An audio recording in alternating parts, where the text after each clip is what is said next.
Hello everybody and welcome back to the New Hampshire Business Show. My name is Chris Pastrana and today I'm here with Lou Schwartz from Keller Williams Metropolitan.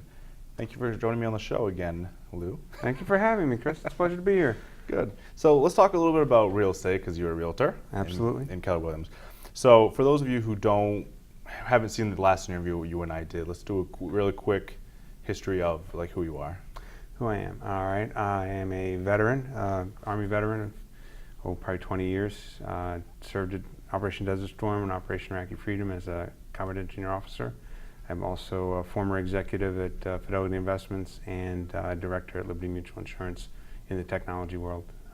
So handled a lot of mid-range technology, the servers that live in the data centers that provide the websites that everybody loves. Yeah. So. Okay, cool. That's awesome. Okay, let's talk real estate. Sure. That's my passion, so let's go for it. When I had Piper on a couple weeks ago, we talked about getting your home ready, when you buy it so that you're ready, 30, 40, 50 years down the road. So let's talk about that process of actually getting a house for the first time, because that's confusing. Absolutely. And it can scare a lot of people. So absolutely, especially in today's market. I think it's scary because everybody's hearing in the news that houses are selling quickly, everybody's hearing multiple offers, and that it's a seller's market. So buyers are kind of concerned whether they'll even be able to buy a house. I think the first thing they need to do is step back and realize there's a lot of houses out there, so you have to be patient, first thing.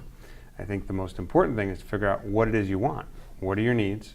What are your wants? What are your wishes? The nice to haves that you don't necessarily need to have in that first house. Sit down with a realtor and go through that, and basically we go through an interview process up front, what I call a buyer consultation, and we talk about their family, their needs, their dreams, their goals for that first house. Is it a house they're going to try and stay in for an extended period, or is it a house that they're going to live in for 5 years or 10 years or something like that? Put all of that together, figure out what their budget is. Probably the most important thing they can do is go out and get what we call a mortgage pre-qualification. Mm-hmm. So go and visit any of their local lenders, or even any of the online lenders, and do a very quick process. Takes about 15-20 minutes, and you get a rough idea of what you're able to afford, so that you're not out there looking for $1 million homes when you have a $200,000 budget. That'd probably help. Right. Well, then you get disappointed very quickly. Yeah. And that's part of the problem. So you have all of those things. Sit down and put together that shopping list, what towns you're looking for, what's important about the towns, and then you can take that information and narrow down the possible houses that are out there. Okay. And go and again start the process. Everybody starts the process on the internet. So. Okay. Yeah, we covered a lot there. So right. You talked about finding a town you want to live in. What are some things you should actually be looking at as far as a town when you're looking to move? That's very individual, but I would say the important things are the demographics of the town. Is it a large town, a small town? In New Hampshire, is it a seacoast town? Is it in the mountains, the lakes, central New Hampshire? All of the towns have different personalities. I highly recommend people, depending upon where they work and how far they're willing to commute, drive around and go to some of the towns that they're considering. Spend a little time, stop and have a cup of coffee, hang out in one of the local restaurants and just talk to people, see if it feels comfortable, see if it's a good fit for you. Maybe go to the school. If you have a family or you're planning to have a family, I highly recommend talking to the school administration in whatever town you're interested in and listen to what they have to say about the school system and see if that's a fit for you. Those are really good tips. Yeah. That's how it's done. I mean, it's a research project, really, in a way. I know it doesn't seem that way, but it is a research project, and you're working on something that's a very emotional purchase or a very emotional action to buy a house, but it's also probably the most expensive thing you're ever going to do with the average person. So it's worth putting in that extra time and gathering that information. Yeah, that was the point I was going to make, was if you're going to spend $200,000, $300,000, $400,000 on a house, you can do a little legwork. Absolutely, absolutely. By the same token, though, you shouldn't be scared by that number. Yeah. And that goes back to my original comment about the pre-qualification. If you've done that part, you'll have at least a reasonably comfortable idea of what you can afford, what you can pay for. Yeah. And you don't want to go into a house and be what we call house poor. So all of your money is tied up in the house and you have no money for living, for vacations, for anything else. Okay. Pretty cool. Yeah. Okay. Absolutely. So those are some really good tips. I like that. So yeah, we're talking about first-time buyers. Right.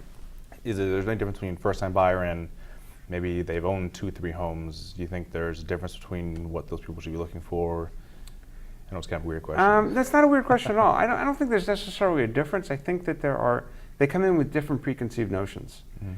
If you bought a house 10 years ago, you come in with that experience and you think that buying a house today is going to be the same as it was 10 years ago, which is highly unlikely given the changes in the market and changes in technology. So in that sense, I don't think a first-time home buyer and a repeat home buyer are necessarily different. The biggest difference is that a second or third or fourth-time home buyer probably has more equity and possibly is buying a larger or more expensive home because of that. But maybe not, and it depends on their needs. Yeah. But I think the process is still very similar. Okay, that's awesome. Because I've been there before, buying the first home, Right. no idea what's going on. Sure. Then Yeah. you're overwhelmed, for lack of a better Yeah. word, by all the things that are going on, all the terminology, all of the jargon that people throw at you, and that's again comes back to why it's important to work with a realtor. It's our role as a professional to help translate all of that and tell you what's really important and tell you what doesn't really make any difference in what you're doing. Okay. Yeah. So I'm gonna ask a question, just Absolutely. not to be competitive with anybody. No. But picking a realtor, because that I could see being difficult. I say it all the time. I don't know how many realtors just in southern New Hampshire. Sure. Let alone the country. Like, how would you go about finding a realtor that's reputable, and that kind of fits well with you? If you have any tips to help people Absolutely. with that. I think that's actually a great question, and to give you an idea of the order of magnitude, I belong to the Greater Manchester Nashua Board of Realtors. It's a mouthful, but the point that I was trying to make is that board alone has about 1,500 realtors in it. Okay, and as you said, this is Manchester? That's Manchester Nashua Board of Realtors. There are numerous others throughout the state. And basically, they're just associations of realtors. But the point of that is just to give you an idea of the order of magnitude. So within that, how do you pick someone? And I think the process is really not that different than how you might interview anyone for a job. You want to find someone whose personality works with you, who understands what you're doing and what you're seeking, and is a good listener, and is not someone who is just out of touch with what you're saying. I can't think of a better way to say that. Okay. But the reality is most people will talk to 2 or 3 people and just try and find someone that they mesh with. You may know a dozen realtors, and of those dozen realtors, you may have one that you fit really well with and would want to give your business to. It doesn't mean the others are not, good realtors or reputable people. It's just not necessarily a good fit. You're going to spend a lot of time with your realtor. Yeah. And you should develop a relationship with them. It helps them to provide a better service to you if they understand you and your family better. I think the other thing that is important to understand is you may have, say again, a dozen realtors that you're friends with. The fact that you don't refer everyone to any one person is not necessarily an issue because, again, those people don't fit with everyone. Does that make sense? Yeah, absolutely. It's really a very interpersonal relationship. Okay. I like that. Yeah, it's important, and most realtors, because you're professionals, don't take that personally. I mean, yeah, if my brother went and hired somebody else, I might be a little concerned, but maybe not. It's more a matter of, does that fit? Does it work? Can the relationship work? Okay. I like that. That's really good. So, real estate's a passion of mine. We've had this discussion Yeah, we have before. talked about it many times. I know you like to invest. That's a lot of fun, actually. Yeah, so there's a lot that goes into it, and Absolutely. as we've talked about before, I think it scares people, and the education is important. So that's why I love having these conversations with you, and I think people enjoy that. I think so. I hope so. I think you touched on it a couple times. The education is important. I think there's also a lot of misinformation. Yeah. There are a lot of shows on television which are fun to watch. I enjoy watching them, but they're not a good representation of the process necessarily of what goes on in a real estate transaction. You can't take 6 months of activity and boil it down to 30 minutes and have that be the actual house hunting and house purchasing process. So they're fun to watch because you get to see a lot of different properties, but you can get some very skewed impressions of what's going to happen. Yeah. One of the things I like to talk about, we're talking about home buyers mostly right now, but the other side of the equation is the seller involved. And everybody thinks that the seller pays for the buyer's agency, for instance, for the buyer's agent. The reality is that the buyer pays for everything because the only person who brings any money to the table in a real estate transaction is the buyer. Yeah. So as long as you think about that and you realize that all the money is coming from the buyer and pay attention to that in structuring the deal, it still works because the ultimate end, the bottom line is, what is the net to the seller, their net proceeds? Does it cover their mortgage and what they want to get out of the house and still allow them to pay taxes and services to you? And by the same token, does the price that the buyer agrees to pay, does that work for them? But ultimately, it's the buyer that pays for everything. I'm sure you've heard it many times, oh yeah, the seller pays for everything. It's not true. Okay. Yeah, because even when I was purchasing home years ago, Right. That's something that came up. They're like, yeah, the seller's going to cover everything. It makes sense. Like, no, they didn't. We bought the place, and that's where the money comes from. It appears that way because you pay the seller, or you pay $100,000, say, for the home, and out of that $100,000 you paid comes X percentage in professional service fees for the realtors. The reality, though, is that it reduces the net proceeds to the seller, but the money came from the buyer. Yeah. And not the seller. It's just the seller's taking home a little bit less. And I think the important part there is to understand when you're negotiating a price for a home, you have to understand that what's really important to the seller is that net number. Yeah. Ultimately. Some really good tips. Yeah. Thank you. Try. Cool. So we touched a little bit on investing. Yes. And we've also discussed how the TV shows are fun and interesting. They are. They're not realistic in a lot of places. So do you have any advice for people looking to invest? I do, actually. And I think the first thing to do is go out and talk to a few people who are investors now and find out what they're doing and how they're doing it. Sit down and think about what are your goals in investing in real estate. Real estate is generally, there's a couple ways to invest. You can invest as a person who tries to flip properties, which can be lucrative, but it can also be very risky. Because a lot of times you can put in much more money than you expect to, and you may not get it out because the market won't bear that price.